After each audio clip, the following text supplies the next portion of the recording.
putting your money where your mouth is. When I come and do these things and do them live, and then you don't know what you're going to get, you know. So they asked me to do the brain maps on some people that were having the bars done, and it's like, okay, that's good. You know, I'm open. I'm always pushing the envelope. I'm on the front of the curve that's on the front of the curve. We have to look back to see where the cutting edge is.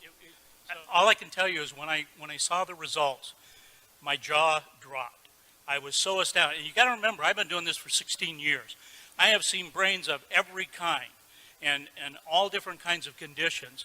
This is the very first time that I've ever seen a brain do what we are about to show you.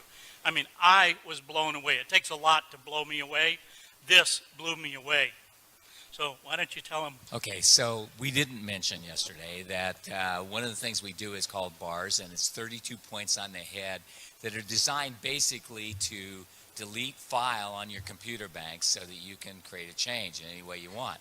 So everything, you know, the bars are a soft touch. You put on particular points of the head. These release the thoughts, feelings, emotions, considerations, and attitudes you've stored in any lifetime. And the end result is, you know, worst case scenario, your whole life changes. Best case scenario, you feel like you had a great massage. So. We have several different databases, ways that we can look at this information, and that adds a level of credibility and reliability.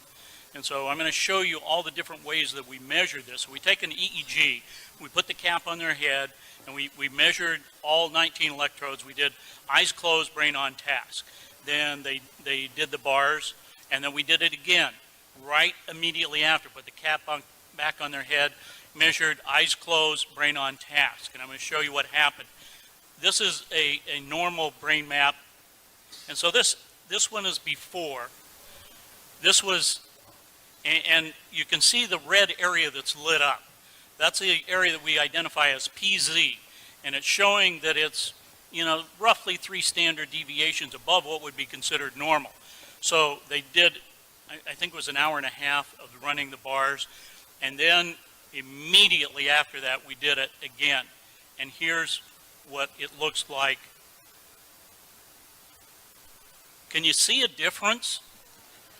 Yeah, all right. So this was one measure that we were able to look at. Let's take another glance at something. It's called S-Loretta, and that stands for Scientific Low-Resolution Electromagnetic Tomography. But forget about that. Here's what it looks like.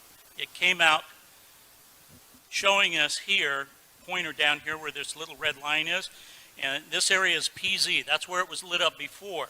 We have a different scale, and down here it's showing us that yellow is 3 standard deviations above what's normal. Well, we know it's at 2.7 hertz. It's in the delta range, so it's a low frequency, but down here it says it's 4.97.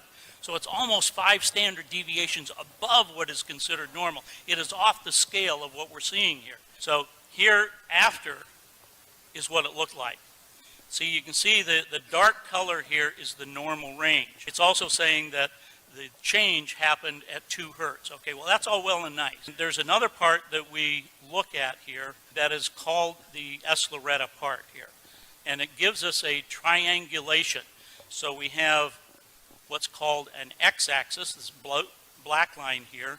Then the one pointing up in the air is a y-axis, and then we have a z-axis. So we get this triangulation. It's showing us exactly where. And you see this stuff here in the back of the brain? Well, that's PZ.